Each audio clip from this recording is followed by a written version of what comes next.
പക്ഷേ ഈ സെല്ലിംഗ് പ്രൈസിനെ വീണ്ടും 4 വർഷം 5% സിമ്പിൾ ഇൻട്രസ്റ്റിന് കൊടുത്താൽ എത്ര പലിശ കിട്ടും? 4 × 5 20% പലിശ കിട്ടും. ഓക്കെ, അപ്പോൾ അവിടെ എത്രയാണ്? 1/5.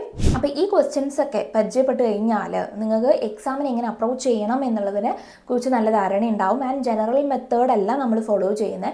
അപ്പോൾ 4ാമത്തെ ഓപ്ഷനാണ് കറക്റ്റ് ആൻസർ. ആദ്യം 20 ഇന്നിങ്സ് ഉണ്ടായിരുന്നു, പിന്നെ 10 ഇന്നിങ്സും കൂടി വന്നു, 30 ഇന്നിങ്സ്.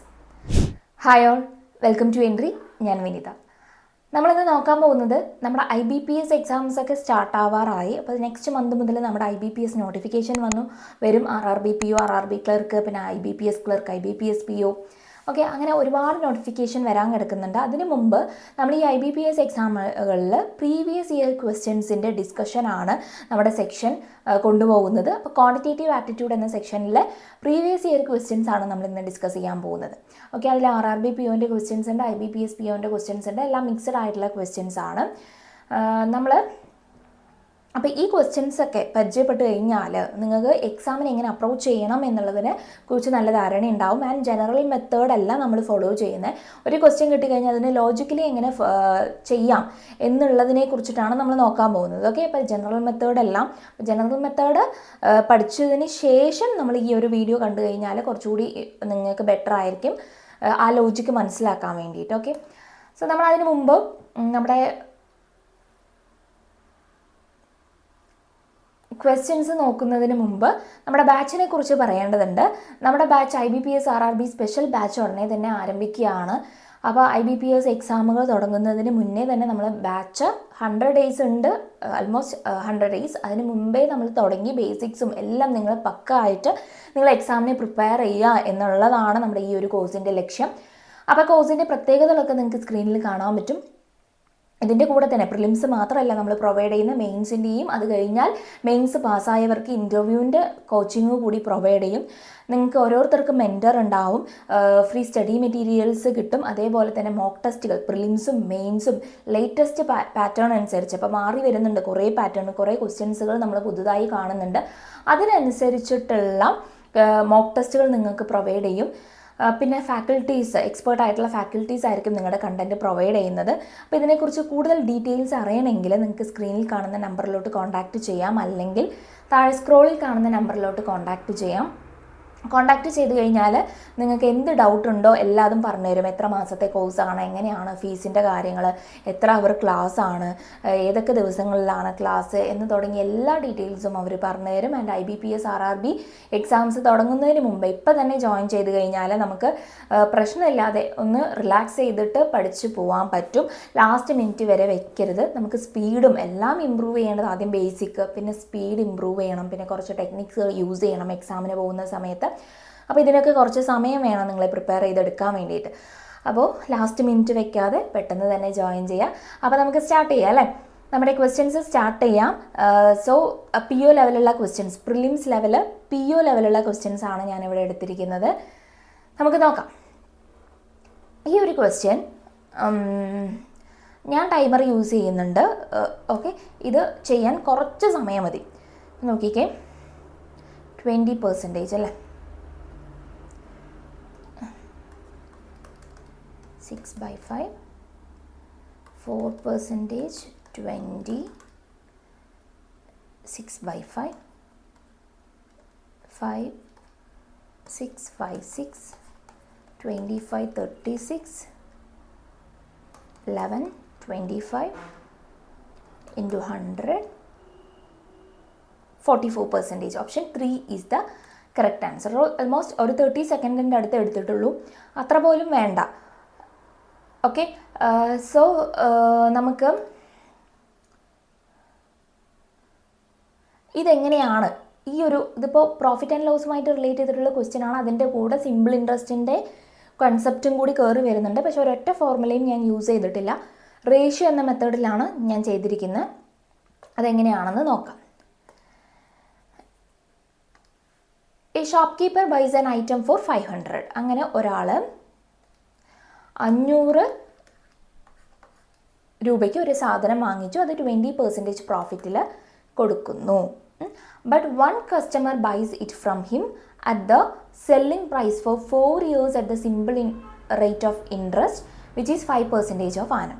അപ്പോൾ ഒരാൾ ഈ സെല്ലിംഗ് പ്രൈസ് ഉണ്ടല്ലോ, ഇപ്പോൾ ഒരു സെല്ലിംഗ് പ്രൈസ് കിട്ടിയിട്ടുണ്ടല്ലോ, ആ സെല്ലിംഗ് പ്രൈസിന് 4 വർഷം 5% സിമ്പിൾ ഇൻട്രസ്റ്റിന് കൊടുത്താൽ എത്രയാണോ കിട്ടുന്നത് അത് കൊടുത്തിട്ടാണ് വാങ്ങിക്കുന്നത്. ആദ്യം ഒരു 20% പ്രോഫിറ്റിലാണ് അയാൾ സെല്ലിംഗ് പ്രൈസ് ഫിക്സ് ചെയ്തത്.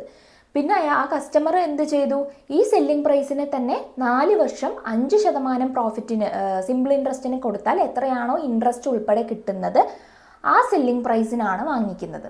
How much profit percentage is earn by a shopkeeper if interest is also considered as profit. Okay, നോക്കിക്കേ, ആദ്യം 20%-ന് പ്രോഫിറ്റ് നിശ്ചയിച്ചു. അപ്പോൾ 20% ഈസ് 1/5, അതായത് 5 രൂപ കോസ്റ്റ് പ്രൈസ് ആണെങ്കിൽ അയാൾ 6 രൂപയ്ക്ക് വിൽക്കണം.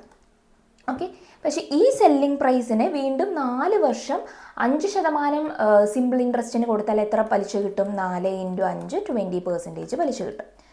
ഓക്കെ, അപ്പോൾ അവിടെ എത്രയാണ്? 1/5 പലിശ കിട്ടും. 5 റുപ്പീസ് ഇൻവെസ്റ്റ് ചെയ്ത് കഴിഞ്ഞാൽ 1 രൂപ പലിശ. അപ്പോൾ 5 റുപ്പീസ് പോയിട്ട് എത്രയായി? 6 റുപ്പീസ് ആയിട്ട് മാറി അല്ലേ? അപ്പോൾ ആദ്യം 5:6, വീണ്ടും ഒരു 5:6 പറയുമ്പോൾ കോസ്റ്റ് പ്രൈസ് എത്രയായി? 25, സെല്ലിംഗ് പ്രൈസ് 36. അപ്പോൾ എത്ര രൂപയാണ് ലാഭം? 11 രൂപ ലാഭം. എത്രയ്ക്ക്? 25 രൂപയ്ക്ക്. അങ്ങനെയാണെങ്കിൽ 100-ന് എത്ര? 44%. So 44% is the correct answer. സിമ്പിളായിട്ടുള്ള ഒരു ക്വസ്റ്റ്യൻ. ഓക്കെ, സോ ഈ ഒരു കൺസെപ്റ്റും സിമ്പിൾ ഇൻട്രസ്റ്റും കൂടി വന്നപ്പോൾ കുറച്ച് പേർക്ക് കൺഫ്യൂസ് ആയിട്ടുണ്ടാവും. സ്കിപ്പ് ചെയ്യാനാണ് ചാൻസ് ഇങ്ങനത്തെ ക്വസ്റ്റ്യൻസ് കാണുമ്പോൾ. പക്ഷേ ഭയങ്കര സിമ്പിളാണ് ഈ ഒരു ക്വസ്റ്റ്യൻ. ഓക്കെ, നെക്സ്റ്റ് ക്വസ്റ്റ്യനിലോട്ട് പോവാം. Okay, 2 pipes with leakage are filling a tank. അപ്പോൾ 2 പൈപ്പ് ഉണ്ട്, എയും ബിയും. അതുകൂടാതെ ഒരു ലീക്കേജ് ഉണ്ട്, സി എന്ന് പറയുന്നത്. The pipes and the leakage can fill the tank in 18 hours. അപ്പോൾ പൈപ്പും ലീക്കേജും കൂടി 18 മണിക്കൂറിൽ ചെയ്യും. അപ്പോൾ A+B+C ഇവർ 3 ആളും കൂടി 18 മണിക്കൂറിൽ ഒരു വർക്ക് കംപ്ലീറ്റ് ചെയ്യും. But after 3 hours of working, അങ്ങനെ 3 മണിക്കൂർ കഴിഞ്ഞ സമയത്ത് leakage was observed and repaired. Leakage കണ്ടുപിടിച്ചു, അത് സ്റ്റോപ്പ് ചെയ്തു. ലീക്കില്ല. ഇപ്പോൾ 3 മണിക്കൂറിന് ശേഷം ലീക്കില്ല. പിന്നെ ആര് മാത്രമേ ഉള്ളൂ? പൈപ്പ്. 2 പൈപ്പുകൾ ഫില്ല് ചെയ്യുന്നതാണ്. അപ്പോൾ അത് കഴിഞ്ഞ് 3 മണിക്കൂറിന് ശേഷം എയും ബിയും മാത്രമേ ഉള്ളൂ. അവർ എത്ര മണിക്കൂർ വെച്ച് ചെയ്തു? 10 മണിക്കൂർ വെച്ച് ചെയ്തപ്പോൾ ബാക്കി ഭാഗം, ഓൾറെഡി 3 മണിക്കൂറിൻ്റെ വർക്ക് അവർ കംപ്ലീറ്റ് ചെയ്ത് വെച്ചിട്ടുണ്ട്. ബാക്കി ഭാഗം ചെയ്യാൻ വേണ്ടിയിട്ട് 10 മണിക്കൂർ എടുത്തു. അങ്ങനെയാണെങ്കിൽ ആ ലീക്കേജ് എത്ര അവർ കൊണ്ട് അതിനെ ഫുള്ളി ഫിൽഡ് ടാങ്കിനെ എം ടി ആക്കും? അപ്പോൾ ലീക്കേജിൻ്റെ എഫിഷ്യൻസി, സിൻ്റെ എഫിഷ്യൻസിയാണ് നമ്മൾ കണ്ടുപിടിക്കേണ്ടത്. ഓക്കെ, നമുക്ക് രണ്ടും ഒരേ ടൈമിങ്ങിൽ സ്റ്റാർട്ട്. ഇത് A+B 10 hours ചെയ്ത് തീർത്തു എന്ന് പറയുമ്പോൾ ഹോൾ വർക്കാണോ 10 hours ചെയ്ത് തീർത്തത്? അല്ല, ബാക്കിയുള്ള വർക്ക്, റിമൈനിങ് വർക്കിനെയാണ് 10 hours കൊണ്ട് ചെയ്ത് തീർക്കുന്നത്. അപ്പോൾ നമുക്ക് ഇതിൻ്റെ LCM കണ്ടുപിടിച്ചിട്ട് ടോട്ടൽ വർക്ക് എന്ന് അസ്യൂം ചെയ്യാൻ പറ്റത്തില്ല.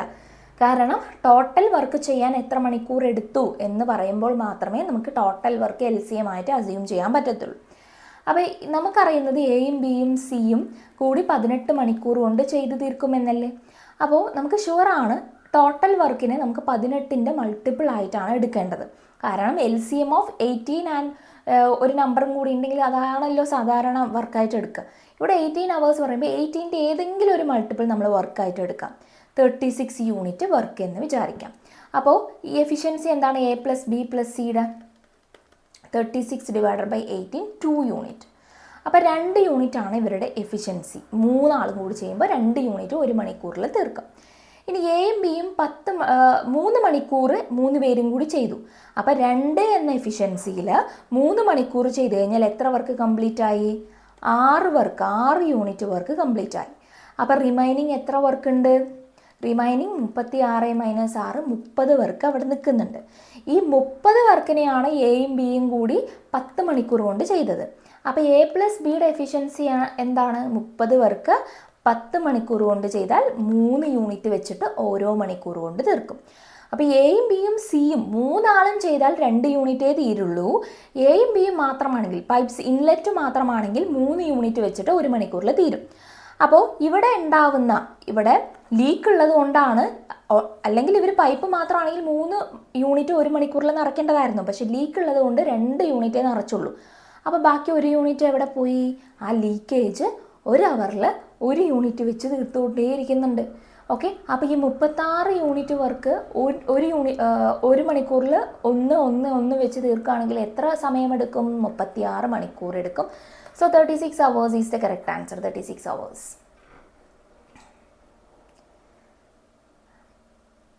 ഓക്കെ അല്ലേ? സിമ്പിൾ ആയിട്ടുള്ള ഒരു ക്വസ്റ്റ്യൻ ആയിരുന്നു. നെക്സ്റ്റ് നോക്കിയാലോ.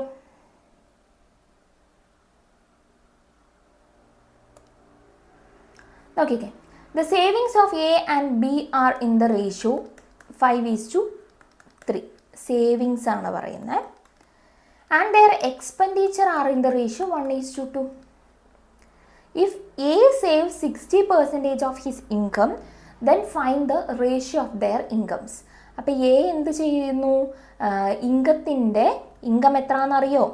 ഇല്ല, അതിൻ്റെ റേഷ്യോ ആണ് കണ്ടുപിടിക്കേണ്ടത്. ഇൻകത്തിൻ്റെ 60% സേവ് ചെയ്യും. അപ്പോൾ ഒന്ന് നോക്കിക്കേ, 5:3 സേവിങ്സ് എൻ്റെയും ബിൻ്റെയും, എക്സ്പെൻഡിച്ചർ 1:2.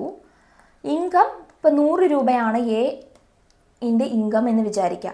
60% സേവ് ആക്കുന്നു എന്ന് പറഞ്ഞാൽ ഇതിന് പകരം എന്താണ്? 60 ആണ്. അപ്പോൾ എക്സ്പെൻഡിച്ചർ എന്താണ്?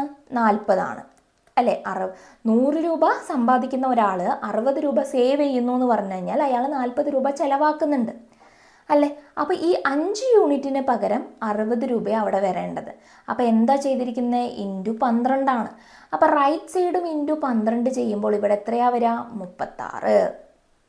ഓക്കെ, ഇവിടെ ഒരു യൂണിറ്റിന് പകരം 40 ആണ്. 40 രൂപ അവിടെ ചിലവാക്കി. അപ്പോൾ ഒരു യൂണിറ്റിന് പകരം 40 ആണ്. അപ്പോൾ 2 യൂണിറ്റിന് പകരം എന്താണ്? ഇൻറ്റു 40, 80. അപ്പോൾ ഇൻകം എന്ന് പറയുന്നത് എന്താണ്? സേവിങ്സ് പ്ലസ് എക്സ്പെൻഡിച്ചർ ആണ്. അപ്പോൾ 80ഉം 36ഉം 116 ആണ്. കറക്റ്റ് അല്ലേ? സോ ഇൻകത്തിൻ്റെ റേഷ്യോ കണ്ടുപിടിച്ചേ. 100:116, 50, 58, 25:29 is the correct answer. Option 4 is the correct answer. 25:29. Simple ആയിട്ടുള്ള ഒരു ക്വസ്റ്റ്യൻ അല്ലേ? നെക്സ്റ്റ് ക്വസ്റ്റ്യനിലോട്ട് പോവാം. ഇതൊന്ന് നോക്കിക്കേ.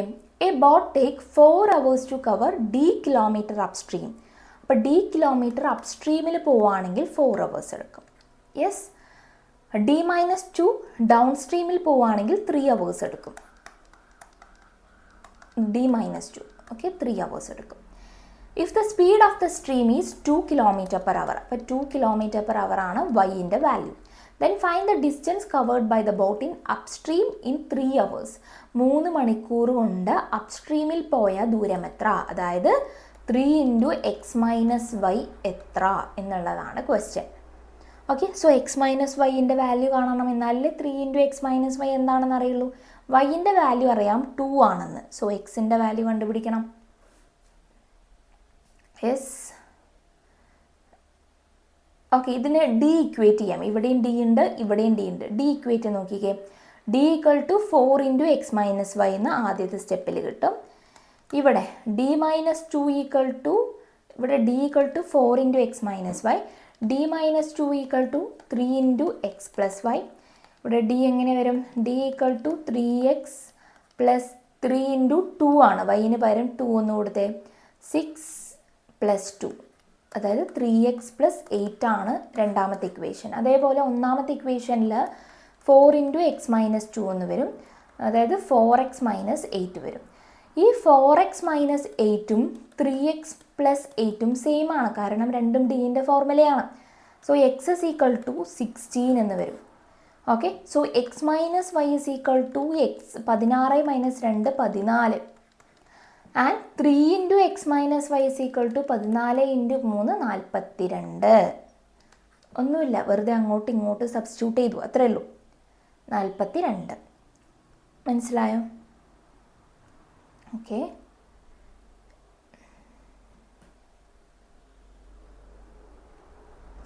നെക്സ്റ്റ് ക്വസ്റ്റ്യനിലോട്ട് പോവാം. A cricketer has an average of 48 after playing 20 innings. അപ്പോൾ 20 ഇന്നിങ്സിന് ശേഷം അയാളുടെ ആവറേജ് നോക്കുന്ന സമയത്ത് 48 ആയിരുന്നു.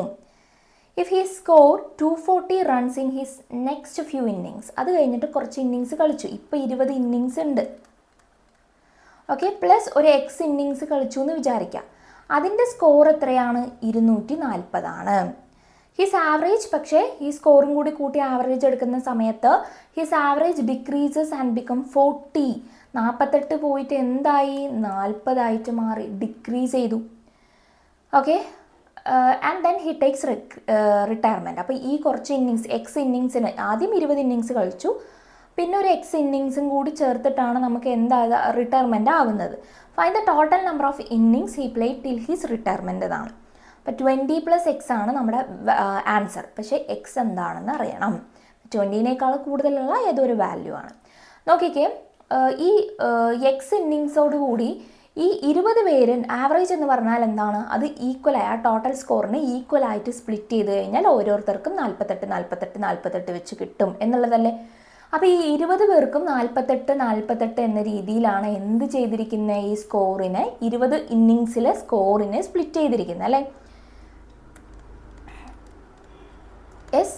അപ്പോൾ ഇവരുടെ എല്ലാത്തിൻ്റെയും സ്കോർ 40 ആവണമെങ്കിൽ, ഓക്കെ, വന്ന സ്കോർ 240 ഉള്ളൂ. അപ്പോൾ അത് തികയുന്നില്ല, എല്ലാവർക്കും 48 കൊടുക്കാൻ.